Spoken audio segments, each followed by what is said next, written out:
welcome to the Gen Z Decision Election 2022 podcast. I'm your host, Madelynn Todd, and today we're going to be discussing climate change. Just to start out with a little introduction, we all know what climate change is. It's affecting the earth. It's a very daunting issue, especially for our generation, Gen Z. And so today I just want to discuss mostly about how Gen Z and UNT are handling these problems, because that's just who's around us, the people that are local to us. And then also just for Texas in general, and then of course on how each governor is handling these issues. So I have a guest today with me, and she is from the We Mean Green Fund. She's the committee secretary, so I'll let her introduce herself. Hi, Madelynn. It's a pleasure to be here today. So my name is Anna Kokoreva. I'm, the committee secretary of the Women Green Fund. I'm also first-year PhD student studying environmental philosophy here at UNT.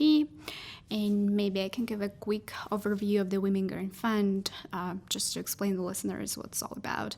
So the Women Green Fund is some sort of organization within the UNT that helps students run sustainability projects on campus that would impact students, first of all, that would educate students, and not only students, staff, faculty, whoever is in the community. And because from the tuition fees that students are paying, there's $5 that are coming into the Women Green Fund, and it means that every student is eligible to come there and ask for money and to run a sustainability project.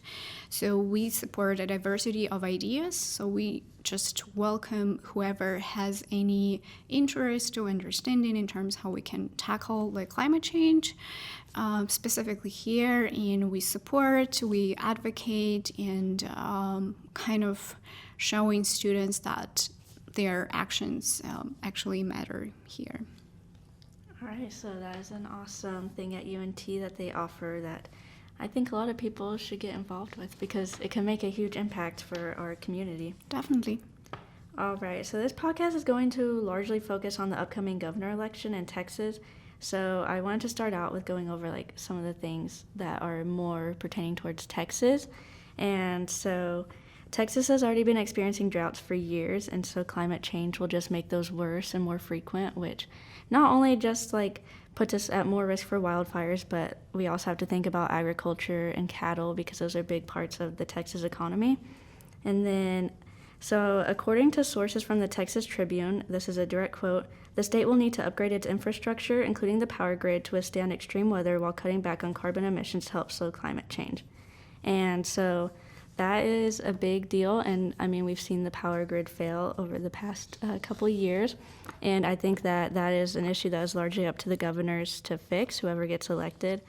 So I think that is definitely something to consider. And then also, there's a 2021 report from the state climatologist John Nielsen Gammon. So he says that Texas is experiencing hotter days even at night. So he put out a report that stated the average annual temperature in Texas is expected to be 3 degrees warmer by 2036 than the average in the 1950s.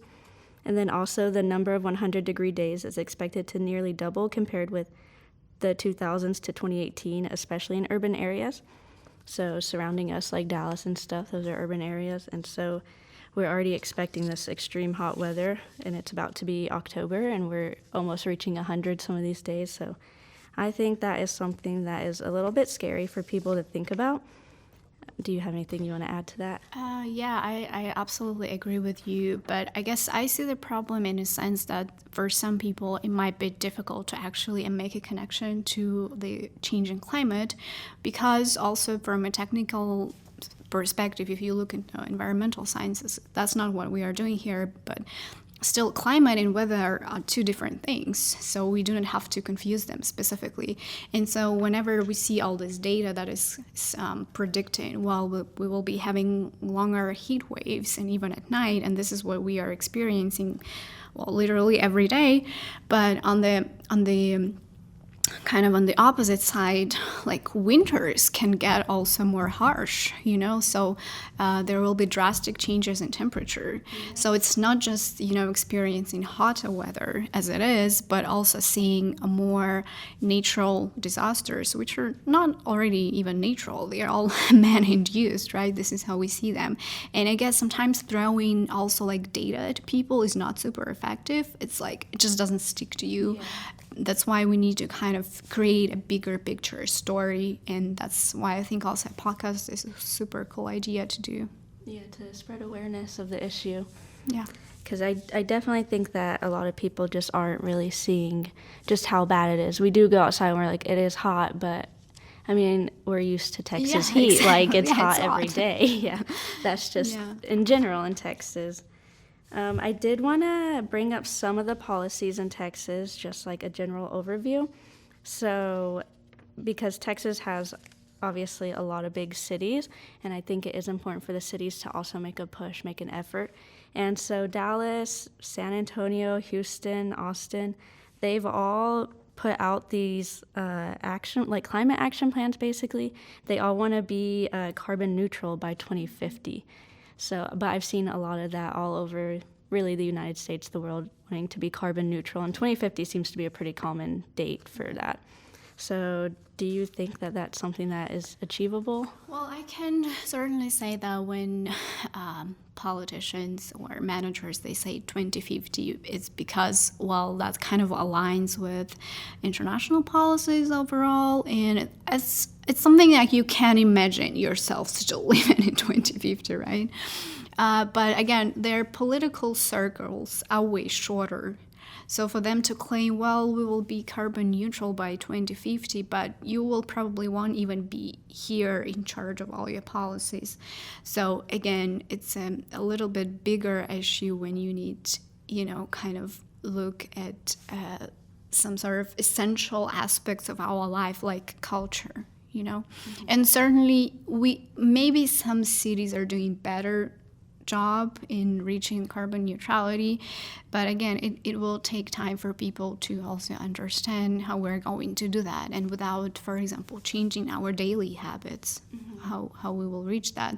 So it's kind of hard to say yes or no, because again, political agendas change very quickly, and it's so hard to trust that, well, they actually mean what they're saying. So So whenever you say that, like, we need to change our daily lives, do you have any suggestions for what people can do? Well, there can be like a lot of suggestions, but I think the main one, before you decide that, well, I want to change my life in the sense that I want to become more environmentally aware, just kind of look around you and think about daily things you are doing and how you can not maybe even change them, but what would be the most comfortable for you to change. So I won't really tell people to be radical, For example, in Texas, in the United States in general, people depend on cars a lot. And for me, it's crazy. So, but still, if people need to get to the university, right? And you are living somewhere, I don't know, in Plano, but then think, well, can I carpool maybe a couple times a week and not just use my car all the time? Will it make a difference? It certainly will. Or can I go and advocate for better public transport? Probably will also take a lot of time to us reach this better quality public transport. Or some easier things that just trying out of curiosity. Can I try to eat less meat and animal products during the week? And not from the perspective I will be forcing myself not to eat meat, but can I try maybe new recipes? What are there alternatives that people are eating that will actually even kind of boost your brain in terms of tasting new products? So kind of starting from your comfort zone and exploring what you can do today and tomorrow, and maybe asking people around you what they're doing, because some things are not visible, That is really great advice. I think that's a good way to put it, starting with your comfort zone and then just expanding. Because a lot of times I feel like whenever we talk about the climate crisis, people pile all this on you and they're like, well, you should completely cut out meat, you should do this, you should do that. Exactly. And it's just overwhelming for people whenever you're used to living life one way. So I think one step at a time is a good way to put it.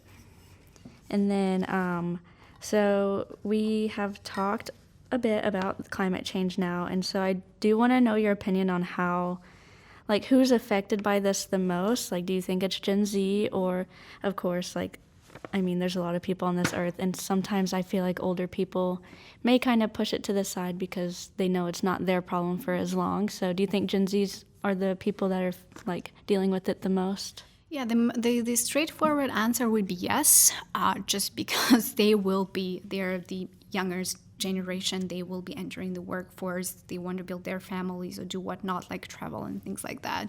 And they are the consumers, they think about their choices and things like that. So clearly the answer is yes. But again, well, generations in general is a very tricky topic in terms of how do you want to define a generation, where it stops and where it ends. So I did my research kind of to understand, because I'm technically not Gen Z, but I still think that maybe I'm also affected almost at the same level, right, as the Gen Z, and kind of close to that, but still probably a millennial. So what we know is that everyone who is born after 1997 is a Gen Z. Okay, but think it from that perspective. You're still connected to other generations. As you mentioned, older people can be your parents, grandparents, correct? And history, we all move in history. But, the consumption habits of your grandparents definitely affected the way climate change is accelerating. Yeah. So we cannot just say, well, Gen Z, everything is falling apart. It's time to do your work. Stop eating meat, stop using cars and everything. So we need to understand about the climate change and climate crisis, that it's an intergenerational issue. I really want to highlight that. So that, for example, my parents who are in Russia and they were brought up there, for them they do not talk about it at all.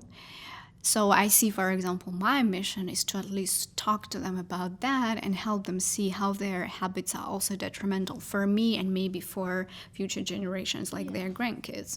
So it's extremely tricky because the responsibility is not just, on this particular generation, It's somehow all connected. So whenever we are trying to say, well, this is just black and this is just white, this is just yes and this is no, it makes it it's very reductionist. So it reduces the scope of the problem to just one solution. Yeah. I do want to just go over, so this year we have Beto O'Rourke and then Greg Abbott running. Mm-hmm. And so I'm going to go over some of the public information they put out. So all this information I got from each of their individual websites. Well, for Greg Abbott, I had to do a little bit more research. But so O'Rourke kind of has mentioned that he wants to make sure that Texas remains the global energy leader for generations to come. And then he says that he'll ensure that we fix our failing power grid, expand the energy jobs we create in Texas, bring down Texans' energy bills, and help lead the fight against climate change. And so these are obviously a little bit broad of things that he's saying, but he has talked a lot about climate change. You can find, he has an entire energy and environment tab on his website that has a lot of information. And then, of course, his Twitter is good for information. And then for Greg Abbott, he doesn't mention too much about climate change on his website.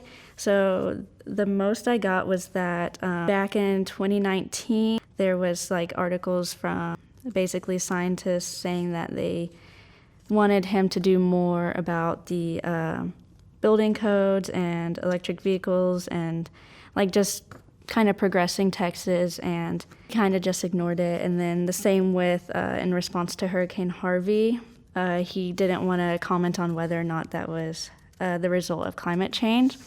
And so instead I had to go and find from the University of Texas at Austin, the Texas Politics Project found that 31% of voters disapprove strongly with how Greg Abbott is handling climate change. Most of the people who identified as Democrats were the ones who voted strongly disapprove. And then strong Republicans either voted approve strongly or neither approved nor disapproved. So that's just a few statistics that are getting thrown out there. And so I just kind of want your opinion on, obviously you're an international student, so this will be an interesting perspective, but do either of them have a better environmental policies to you? Yeah, I also, it was very interesting for me to kind of look up on what they're saying. For Abbott, I agree that it's very hard kind of to find out what's his position because he's like very evasive. But if to summarize, I would say that he's kind of appealing and opting for stability of the energy sector and energy market that is so necessary for Texas economic growth, right?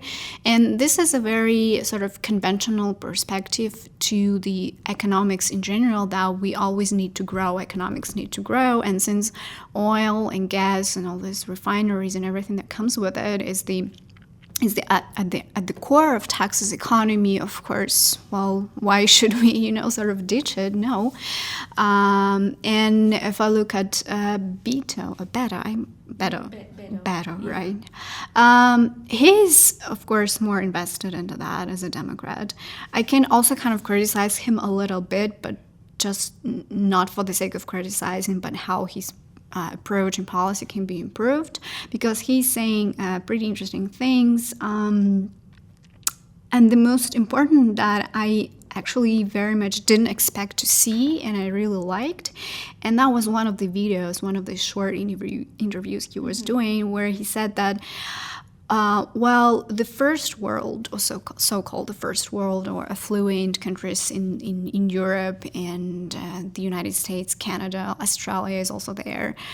And so these are the countries that are mainly responsible for the environmental crisis because of the level of consumptions that we see there and, all these modern conveniences and lifestyles generally. But then he's also mentioning that, but who is suffering from the environmental crisis? People in so-called third world or in the developing nations.